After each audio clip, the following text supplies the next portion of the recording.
हमारी खुदावंद यीशु की अंजील मुकद्दस मरकस के मुताबिक उसका 7वां बाब पहली 13 आयत। उस वक्त फरीसी और बास फकी जो यरूशलेम से आए थे यीशु के पास जमा हुए और देखा कि उसके बास शागिर्द नापाक यानी बिन धोए हाथों से रोटी खाते हैं, क्योंकि फरीसी और सब यहूदी बुजुर्गों की रिवायत पर अमल करते हुए जब तक अपने हाथ बार बार धो न ले नहीं खाते और बाजार की चीज़ें नहीं खाते जब तक उन पर पानी ना छिड़कें। और बहुत सी और बातें हैं जो कायम रखने के लिए उनको पहुंची हैं, जैसे प्यालों, लौटों और तांबे के बर्तनों का धोना।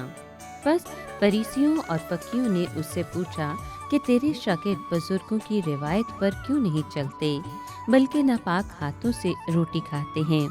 उसने जवाब में उनसे कहा कि इशाया ने तुम रियाकारों के हक में क्या खूब नबूवत की, जैसा लिखा है कि ये कौम होंठों से तो मेरी तौकीर करती है मगर उनका दिल मुझसे दूर है।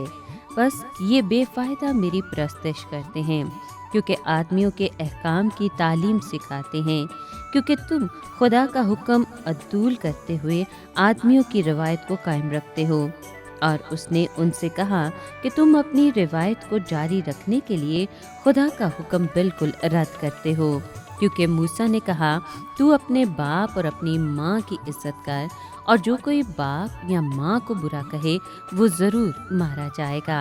मगर तुम कहते हो कि अगर कोई अपने बाप या माँ से कहे कि मेरी जिस चीज़ से तुझे फ़ायदा पहुँच सकता है वो कुर्बान यानी नज़र है, तो तुम फिर उसे अपने माँ बाप या माँ की कुछ मदद करने नहीं देते।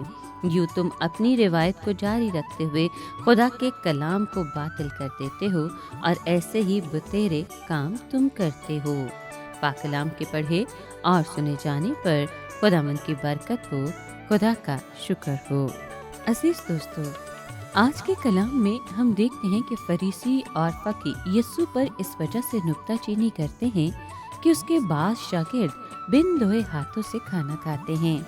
यहाँ मतलब ये नहीं कि खाना खाने से पहले शागिर्द हाथ नहीं धोते थे, बल्कि ये कि हाथ धोते वक्त वो रिवायत की मुकर्रर करदा सारी रसूमात को पूरी तफसील के साथ अदा नहीं करते थे।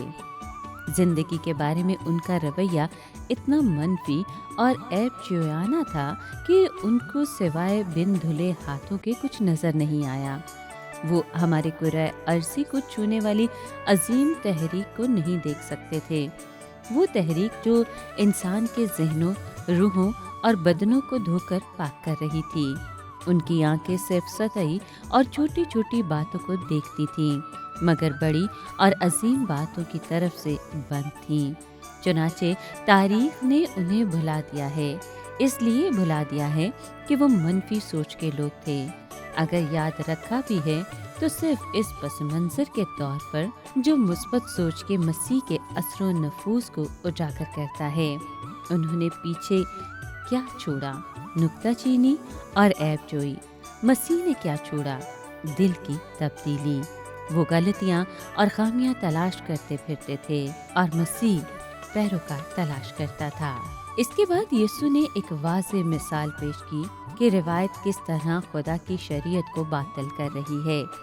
10 अहकाम में से एक हुक्म ये है कि औलाद अपने बाप की और अपनी माँ की इज्जत करे। इसमें ज़रूरत के वक्त उनकी निगहदाश्त और परवरिश करना भी शामिल है।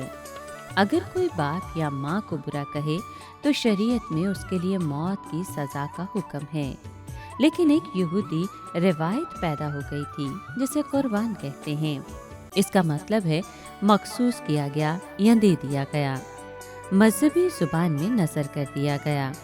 अब फर्ज करें कि किसी यहूदी के वालिदैन को सख्त ज़रूरत है, उनके बेटे के पास पैसा भी है जिससे वो उनकी निगहदाश्त और परवरिश कर सकता है, लेकिन वो करना नहीं चाहता। उसे बस इतना ही कहना होता था कि कुर्बान, और महफूम ये होता था कि वो पैसा खुदा या हैकल की नज़र हो चुका है, और यूं वो वालिदैन के लिए خرچ کرنے کی ہر ذمہ داری سے بری ہو جاتا تھا۔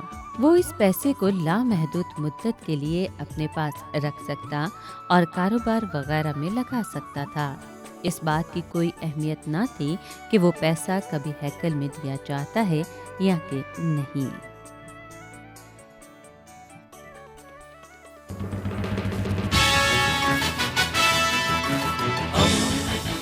دوستی کا پیمبر، ریڈیو ویریتاس ایشیا۔